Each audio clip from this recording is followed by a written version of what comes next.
During, it's nasty, but then after the fact. Yeah. Which is, I guess, like when people use the word rebirthing, you know, it's a bit like that. Like you kind of feel more alive afterward and more loose, and your spirit's inhabiting your body better. Without all this, there's all this tension. To me, it's like a straitjacket that you wear, you know. That's like a 10. Yeah, I'll go easier. How's that? Okay.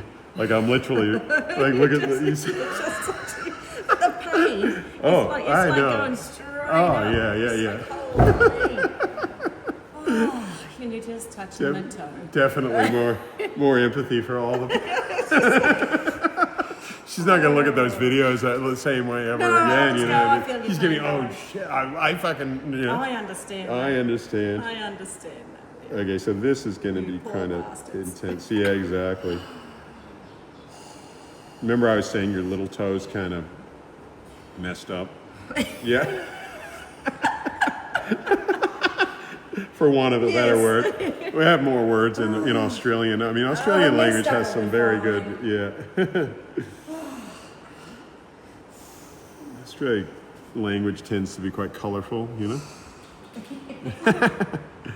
Oh, yeah. So I'm going to, again, stretch that up and then kind of come in gently here because it's so tight. Yeah.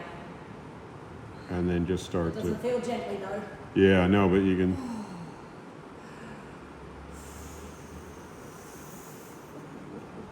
And then just caress like that slight distance there. Let her breathe a bit and go easy. You can see just the amount going on between here, and here is intense. Yeah, it feels it.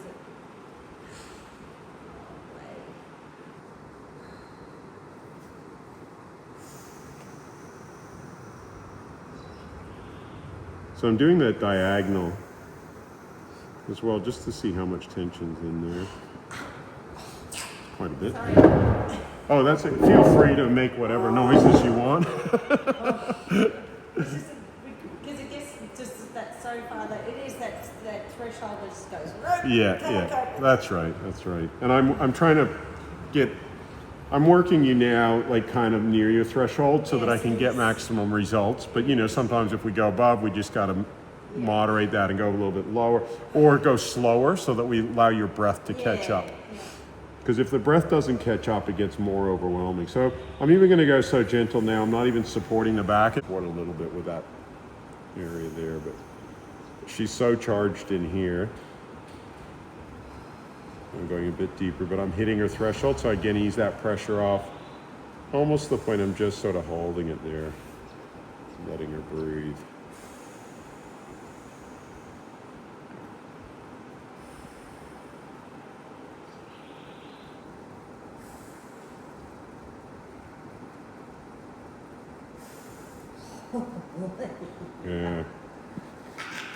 Yeah.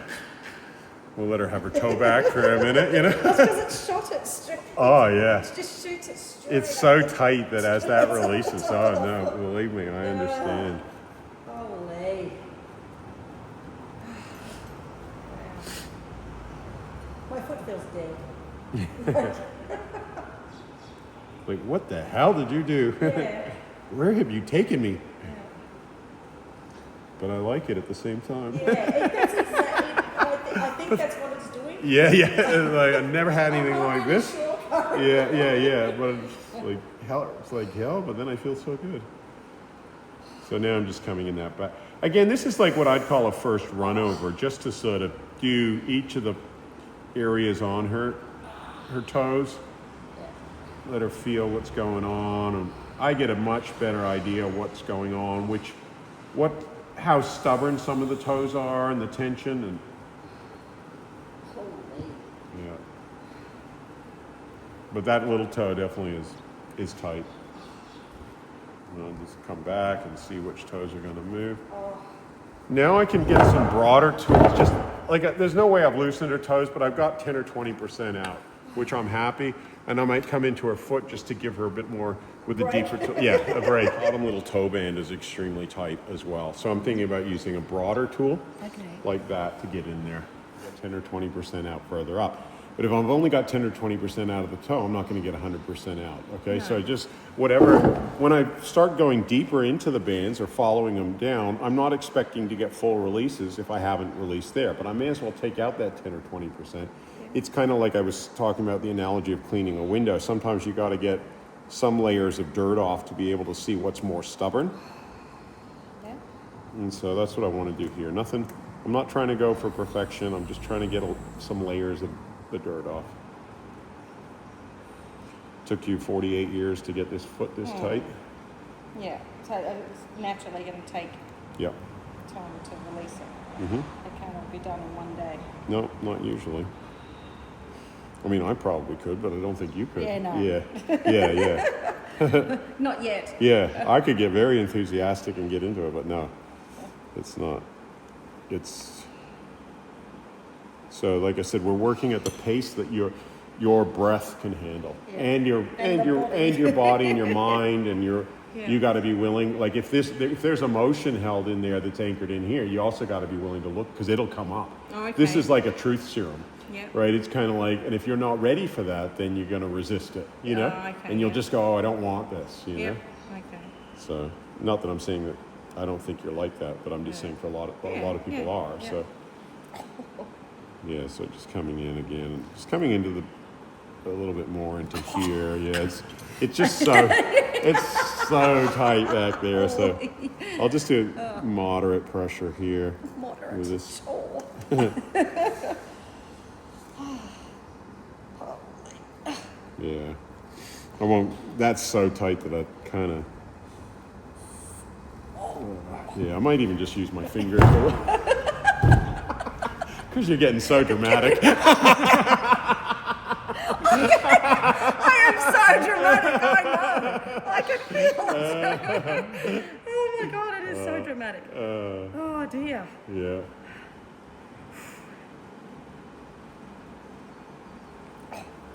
And again, I can move the joint side to side by supporting below the joint and moving that joint just to get some flexibility and then coming right into there. And that's the one I was saying feels so stiff. Yeah. Yeah. It feels it. Yeah.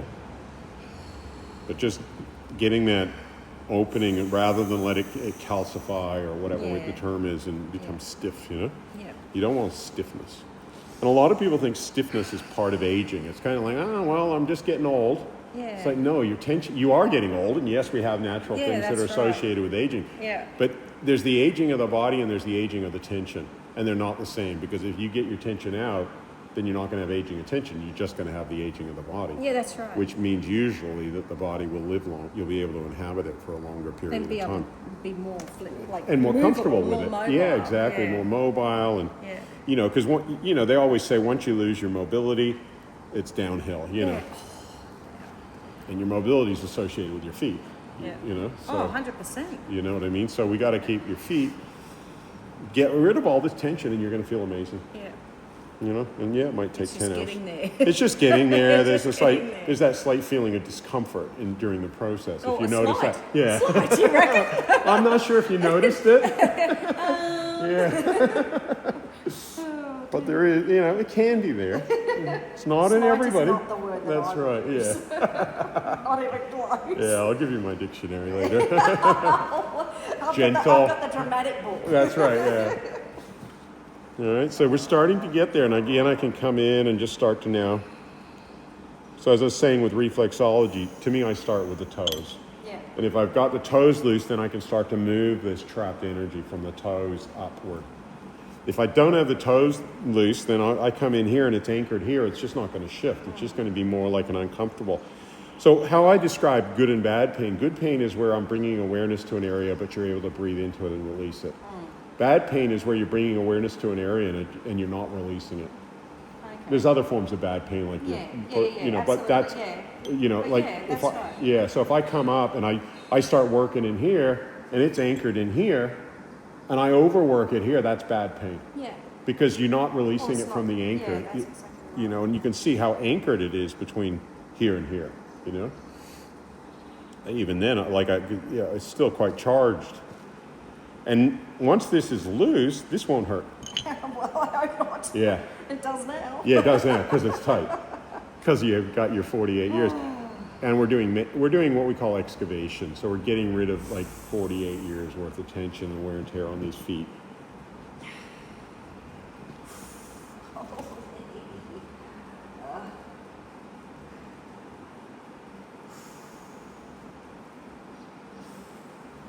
And then we can follow this band up. So then as we come up, we can start to then follow these bands up. We can follow the big toe belly. But like I say, I'm spending 70% of my time here because if I've released this will just be easy. It'll just move like butter melting, you know? Yeah. And usually it's not a case of I've released this like some absolute thing. It's usually a case of I've got 10 or 20% out. Let's get the 10 or 20% out here. Get them back in for another session until, let them, you know? Let them recover from that. Yeah.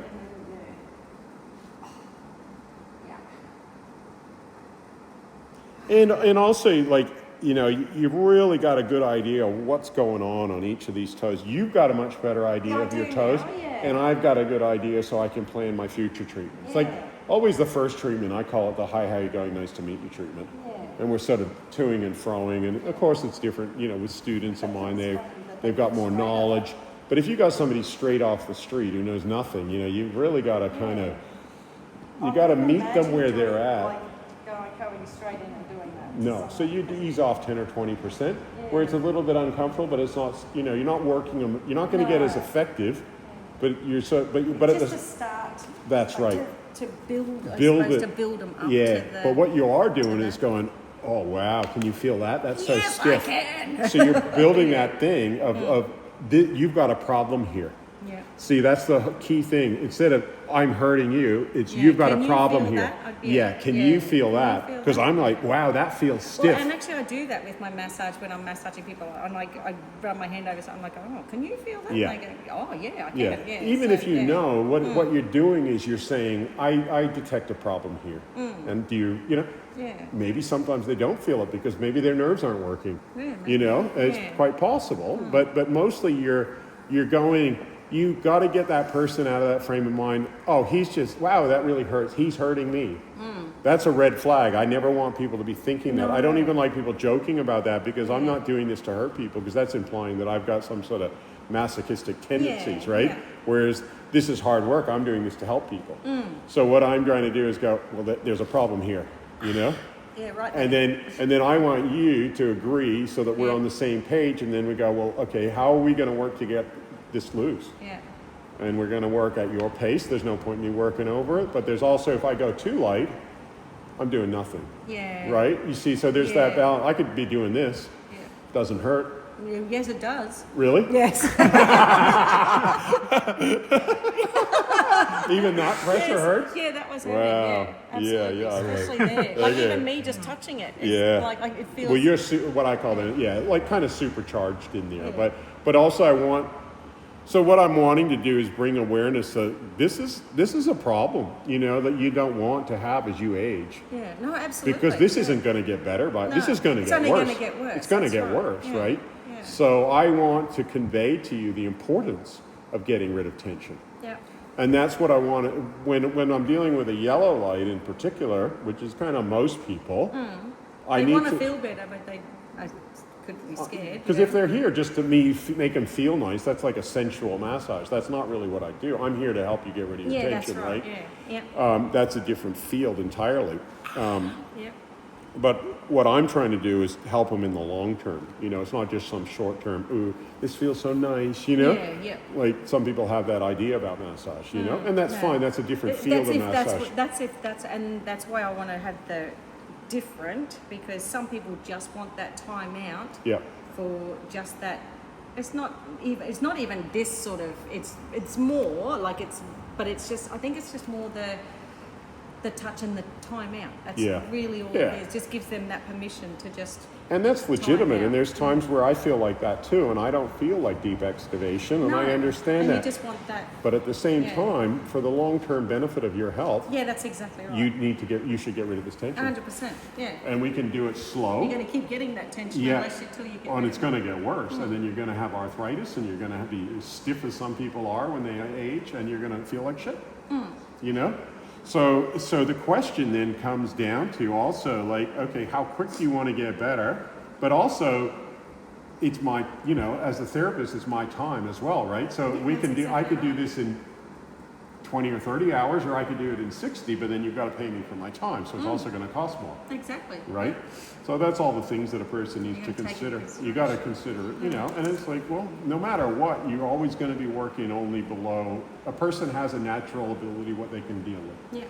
You can't avoid that. A person could go, I want to get, sometimes people try and do that. I still want to get better, but yeah, you but can't, the body's not ready. You got to breathe it, you know. So it's not always, sometimes I meet people that are got even a stronger desire to get better than their body will allow. The pace, it's in the mind. So all of that needs to be considered, because once somebody, again, and this is almost like a taste test where you now can, and that's why sometimes I don't mind just doing one foot, because now you've got something to compare to. Well, that's exactly right. Yeah. And after this treatment, you'll be able to kind of go, well, this is what I was like. And this should just feel better. Like I said, I would be surprised if you came up with any bruising. Yeah. And if it's just little minor ones, I'm not. I don't think I will, because I can generally feel when I'm going to get when whatever's happening is going to give me a bruise. And I'm kind of pretty good at not bruising people. I don't think I will. I don't think you will either. Because it doesn't feel like that. Yeah, it's not that sort of pain. If that makes sense. It's not bruisey pain. No, it's not. That is alley pain. Yeah, and that's that band that is coming up through here. Oh my! See, that's being dramatic, isn't it? Well, I kind of think it's quite good to be dramatic because it releases the energy. I always say, like when I was doing treatments and not teaching, but I go, I had three drama queens, 2 silent achievers. Couple of different people are different, but it's actually. Unless they're faking the drama. A couple times I've had people that fake drama, fake emotional, and that's fucking weird shit.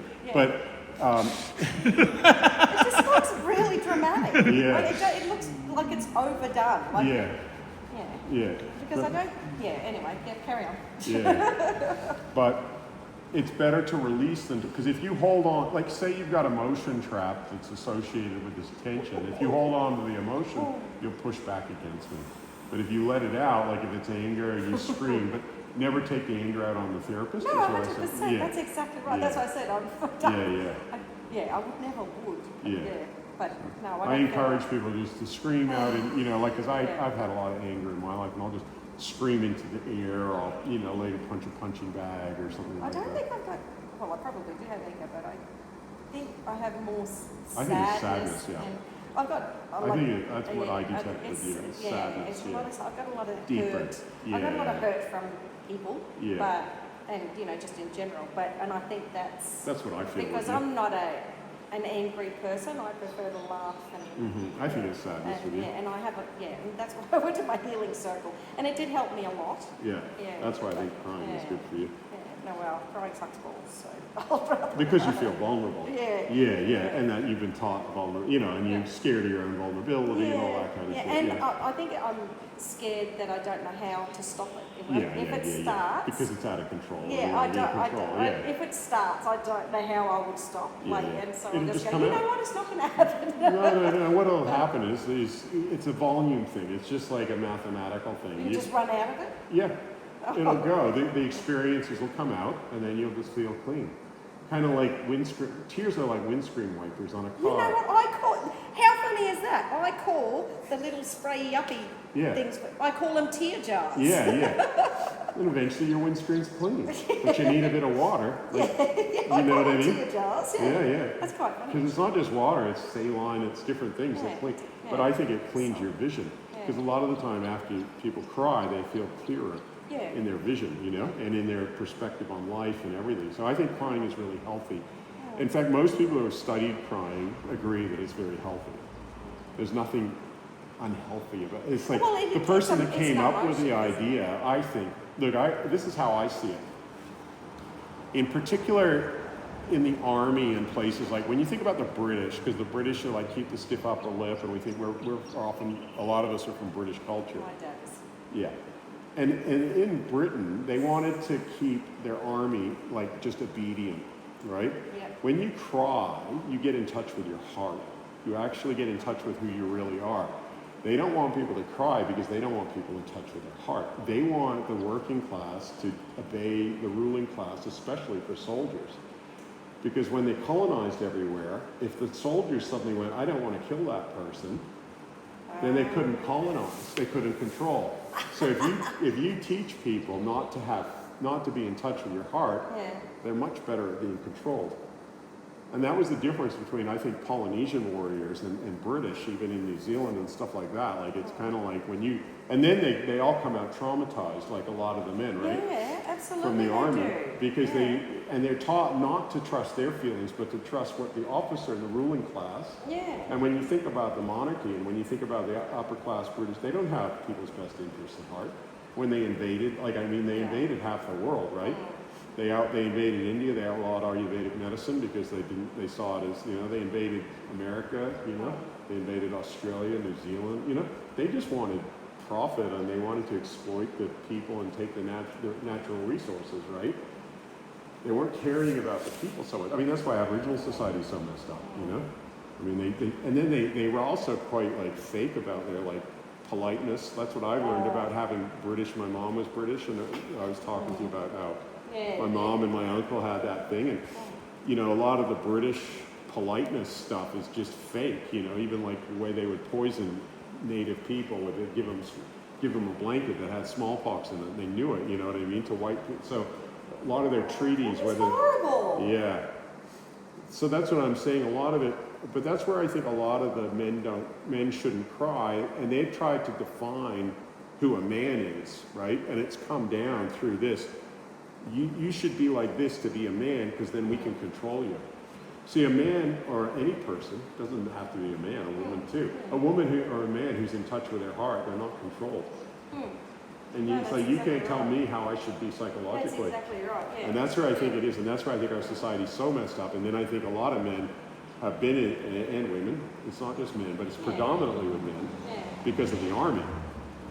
And it's a different armed force. And see, when you look at even, like I said, Polynesians and they're fighting and other people, they were more like people in touch with their hearts and warriors that fought for the right reasons rather than this hierarchical structure. The British are very hierarchical when you look at the class system.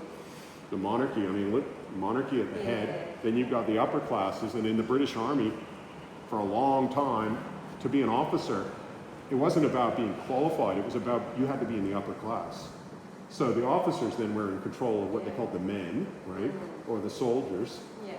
And you look at even World War I, and like the Queen Victoria was a cousin of Kaiser Wilhelm, who was a cousin of the Tsar Nicholas, and all these guys are fighting. And then you look at, like, there's that movie out about my grandfather. He was in the British Army, and he fought in all those ones. My father was a brigadier. Was he? Oh, yeah.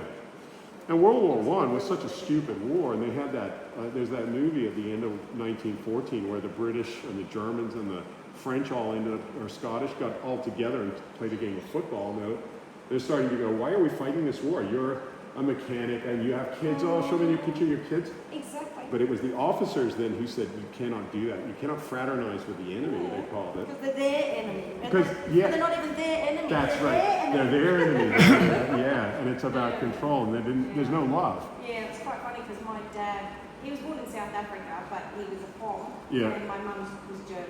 Okay, yeah. Yeah, so I'm actually a first generation Aussie. Okay. Yeah. I'm a 7th generation Aussie that was born in Canada. It's so funny, you're a 7th generation Aussie and you got the bloody accent. Yeah. I never came to Australia till because my dad left. So my dad had Were you born here? No, I was born in Canada. Ah. My dad had a problem with the Australian, because the Australian, so he joined the army when he was 16 in England and went to Duntroon and became an officer. And they changed it. When he joined up, he had to stay until he was 25. So he got 4 years worth of university and had to stay in for 5 years. So he would have been out when he was 25. They changed the law to say all officers had to stay until retirement age. And he took him to court, and he had this whole thing. And then he met my mom when he was in.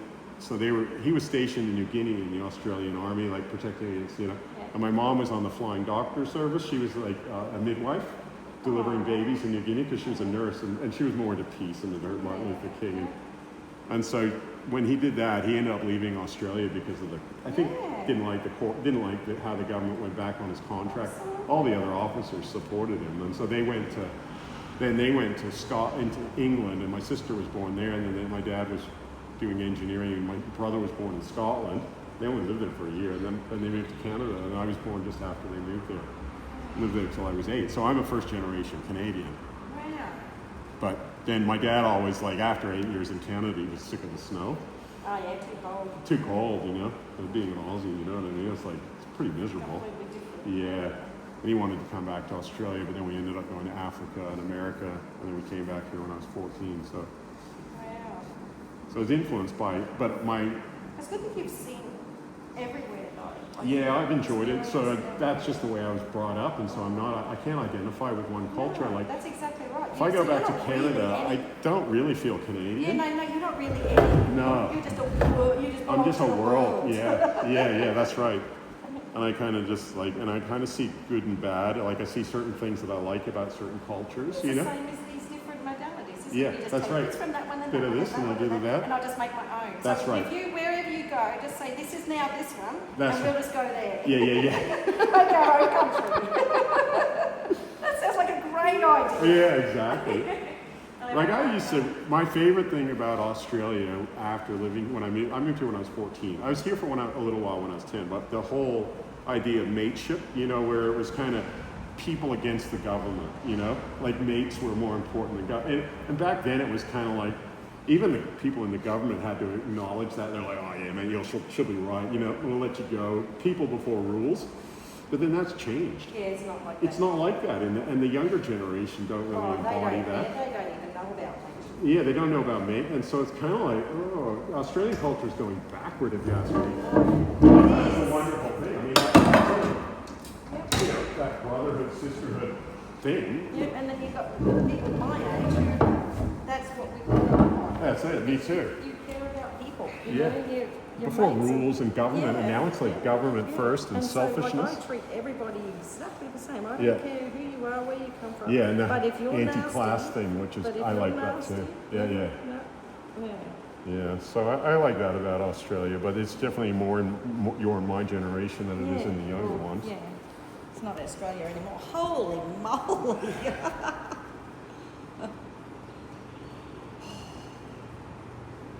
That'll be from the gym.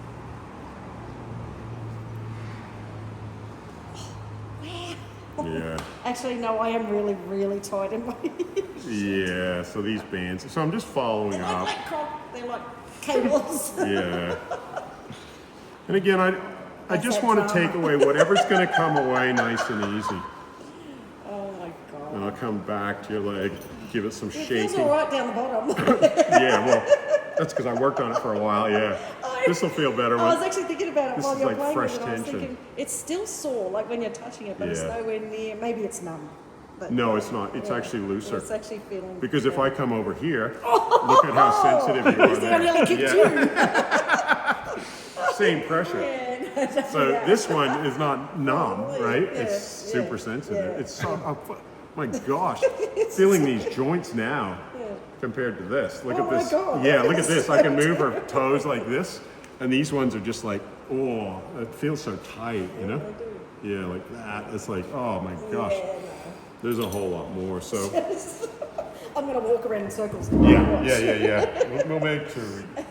So now I can follow that up and just do a little bit more on her belly and see whatever's going to release easy. I can still come in and do a little bit more precise stuff. I'm just rocking.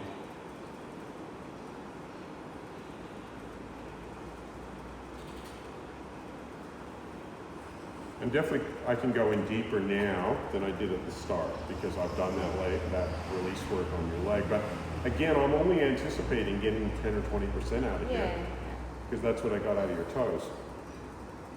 And it's going to take a bit of time, that's all. It took you this long to get tight? It's a long time. Yeah. All right. So